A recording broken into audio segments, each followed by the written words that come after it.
Oh, it's not that far out then. Okay. That's not too bad. TPC Parkway, kind of. Yeah. Gotcha.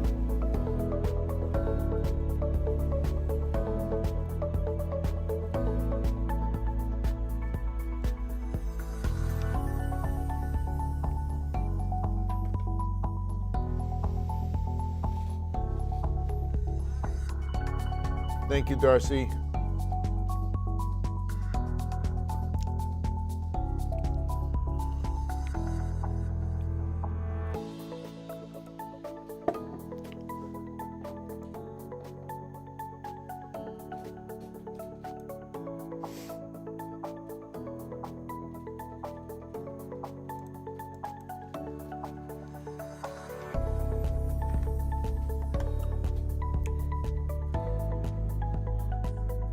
What's going on, Henry?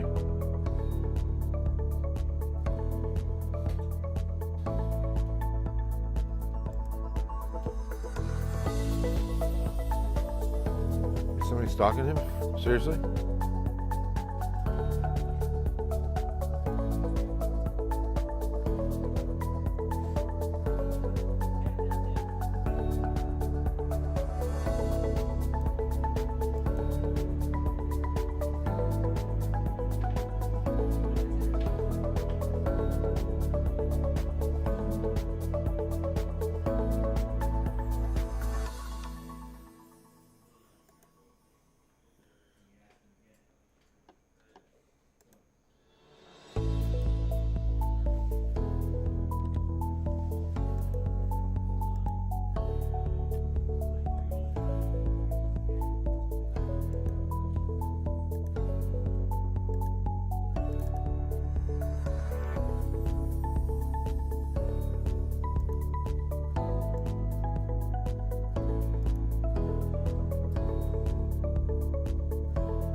Hey, Lise.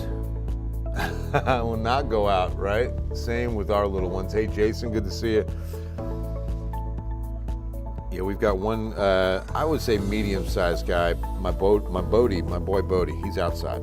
And then Theo and Leia are inside, our little ones. Theo's a pug, and Leah's a little dachshund Chihuahua mix.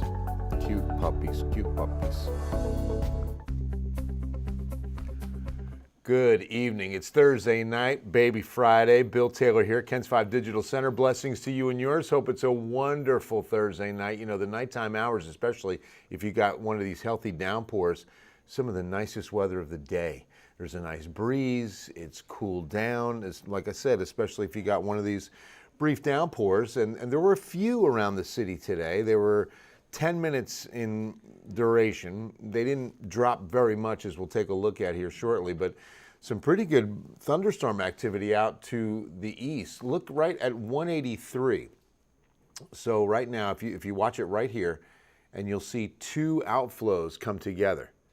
And that was a pretty good burst of rain north of Luling. That's just north of 183, takes you north of Buc-ee's at the Luling exit off of Interstate 10.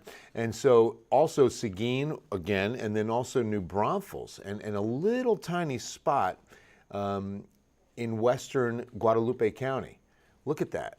That one little thunderstorm sat still, and radar estimates of up to 3 inches of rain in that spot west of Seguin, south of New Braunfels. That's extraordinary. Inch and a half up 281 is not bad. Quarter of an inch in Helotes. Half an inch down Highway 87 in Gonzales County. Take everything we can get, right? Take everything we can get. I would wash tomorrow. I really would. So 3 months ago, take a look at that's not accurate. I don't think this is 3 months ago. Is it? I guess it is, but yeah, nice little change today. Here's today's drought report, where you can see about a third of Bexar County. We've lost a lot of the exceptional drought down I-35, but we certainly haven't for Medina and Bandera counties and most of Kerr. Those have been exceptional drought counties for several months. You really need the rain more than anyone else around here. That is definite. That is definite. And we're going to start thinning out. Rain chances are going down. In the coming days, we're only looking at a 10% chance. There's Friday morning cloudy. But then you see Friday afternoon, we're not expecting much. Saturday afternoon, we're not expecting much. Maybe about a 10% chance is the best we'll get. We're not going to see what we've seen the last couple of days. Not that that's been a ton, but it has been a little bit more, rainfall than we're going to see. I'll put it that way. You got it. Is that the Joe Pags, my man? Joe Pags. Look at that. I've always said, now you know how to spell your last name. I've always said if you can accurately spell Joe Pagliarillo on the air, you get a free Big Mac or something. I don't know. Joe Pags, man, I'm so glad you're going to be back on the air. I saw that great news. I loved listening to you on my way to dinner because I get out at 6:30. I come back about 8:30. And, man, that's going to be fantastic. Back on KTSA real soon. Joe Pags.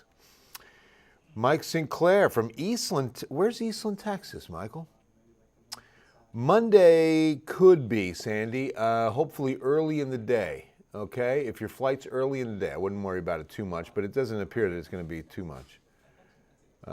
No, you're amazing, brother. Congratulations on the enormous success. You are a blessing. And keep up the great work, brother. Our Bishop and Pastor Copeland was on Great Day Monday. Oh, that's so cool.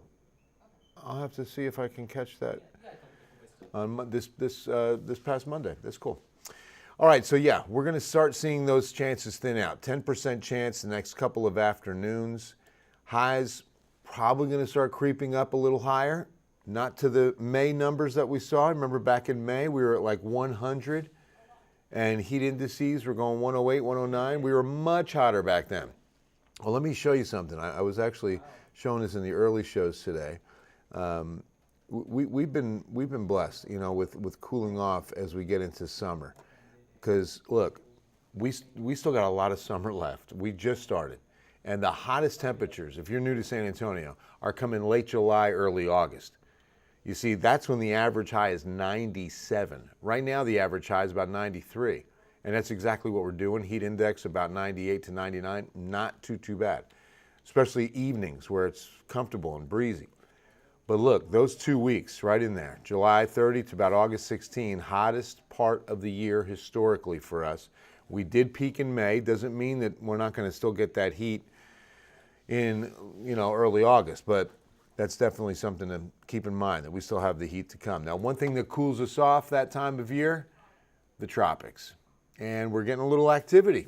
We've got some pretty good action in the Eastern Pacific, a pretty high probability we get our next name storm in the Eastern Pacific. I'm not sure what name that would be.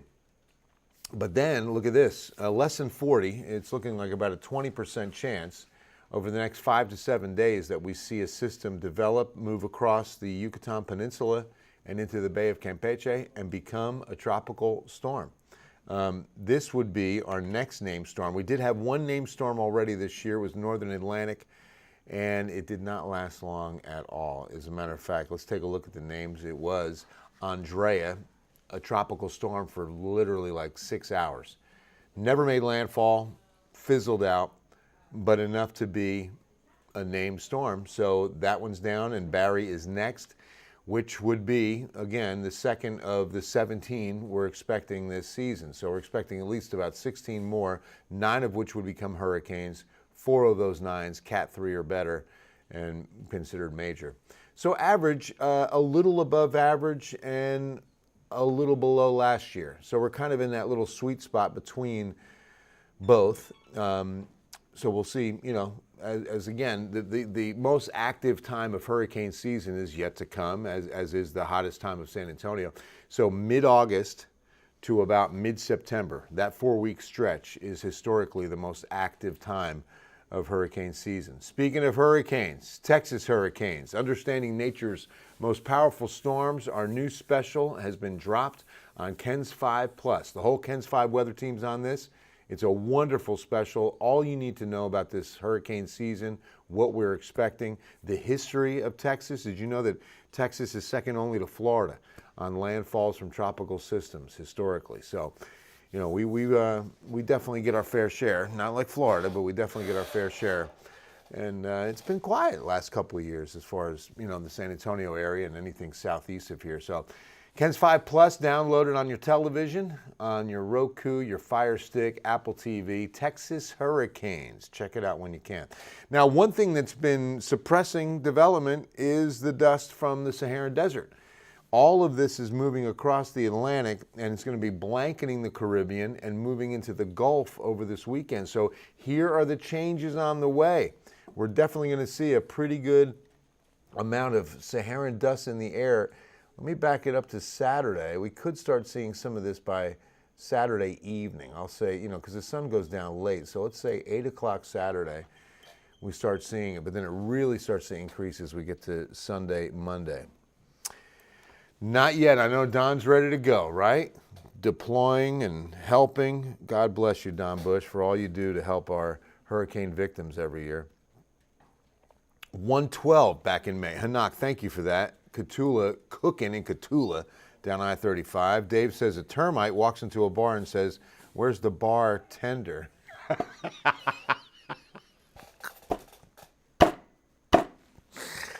I like that one. Come on, Dave. David's got a good dad joke.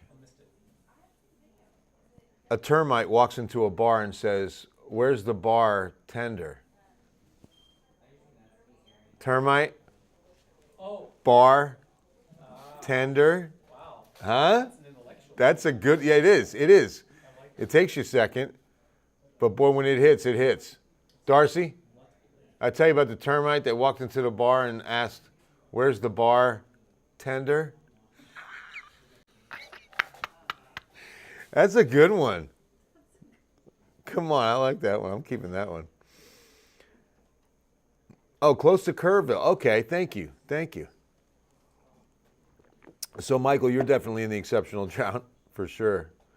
Hey, Hawaii's watching. Aloha. Whereabouts? Oh, that's so cool. I love it. In fact, that was another fun dad joke. I did the welcome for our church on Father's Day, so I had to tell a couple of dad jokes, and the one that really killed was the one I said about the new law in Hawaii, where they don't want you laughing too loudly. They want to keep it to aloha. Aloha. I love that one. Yeah. Okay, so how long does the dust stick around? Look, we're going through. Now, here's the thing. Look at how much of Texas it starts to really encompass Monday night, Tuesday. Look, that's almost half the state.